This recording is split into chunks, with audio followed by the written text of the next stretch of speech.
दिवशी म्हणजे 15 ऑगस्ट 1947 रोजी स्वातंत्र्याचा सूर्योदय झाला. अखंड भारतभूमी ब्रिटिशांच्या जुलमी राजवटीतून मुक्त झाली.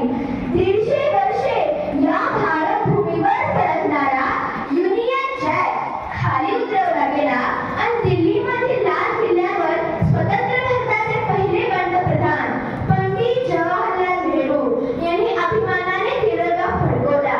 त्यावेळी त्या क्षणी प्रत्येक देशवासियाची देशभावना आपण शब्दात मांडू शकत नाही. खरं तर स्वातंत्र्य या एका शब्दाला सत्यात उतरवणे एवढे सोपे नव्हते. त्यासाठी अनेक क्रांतिकारकांनी आपल्या प्राणाची आहुती दिली. अनेकांना निधड्या छातीवर गोळ्या झेलाव्या लागल्या. त्यांसाठी मी असे म्हणेन की मंगल भगत आजाद, मंगल भगत आजाद, सबने लड़ी लड़ाई थी तब जाकर मेरे भारत ने सही स्वतंत्रता पाई थी. भारतीय स्वातंत्र्य चळवळ ही ऐतिहासिक घटनांची मालिका होती, ज्याचा अंतिम उद्देश हा भारतातील ब्रिटिश राजवट संपवणे असा होता.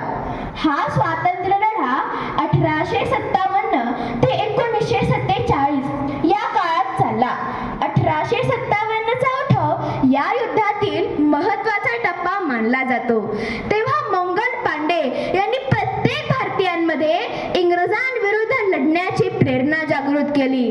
त्यानंतर बंगालची फाळणी, चंपारण्य सत्याग्रह, असहकार चळवळ, भारत छोडो आंदोलनात सर्व भारतीयांनी इंग्रजांविरुद्ध महात्मा गांधी, बंकिमचंद्र चटर्जी, लोकमान्य टिळक अशा महान नेत्यांच्या नेतृत्वाखाली अहिंसा व सत्याने लढे दिले. प्रसंगी तुरुंगात गेले, पण लढण्याची जिद्द मात्र कमी होऊ दिली नाही. त्यानंतर भगतसिंग, सुखदेव, राजगुरू यांनी काकोरी कटाच्या माध्यमातून भारत हा तरुण क्रांतिकारकांचा जागृत देश आहे हे इंग्रजांना एका प्रकारे दाखवून दिले.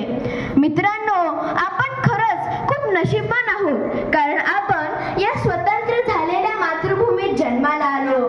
म्हणूनच आपण या मातृभूमीचे संरक्षण, संस्कृतीचे जतन, निसर्गाचे संवर्धन हे केलेच पाहिजे.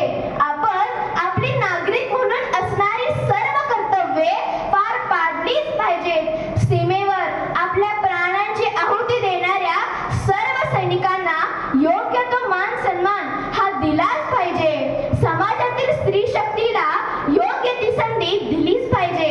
त्यातूनच सोफिया कुरेशी, व्योमिका सिंग सारखे व्यक्तिमत्व देशाचे नाव उंचावर नेते. शेवटी मी असे म्हणेन की भिन्न भाषा, भिन्न राज्ये, वेगवेगळा वेश आहे, संस्कृतींनी नटलेला हा भारत माझा देश आहे. आम्हाला साहित्य, कला आणि विज्ञानात सुवर्ण अक्षर गिरवायचं आहे. येत्या काही वर्षात आम्हाला महासत्ता म्हणून मिरवायचं आहे. काय कुणाची बिशाद आणि काय कुणात आहे दम, काय कुणाची बिशाद आणि काय कुणात आहे दम. मनात ठेवा देशाला आणि म्हणूया वंदे मातरम, वंदे मातरम. धन्यवाद. खूप छान सृष्टी भौम्यराय.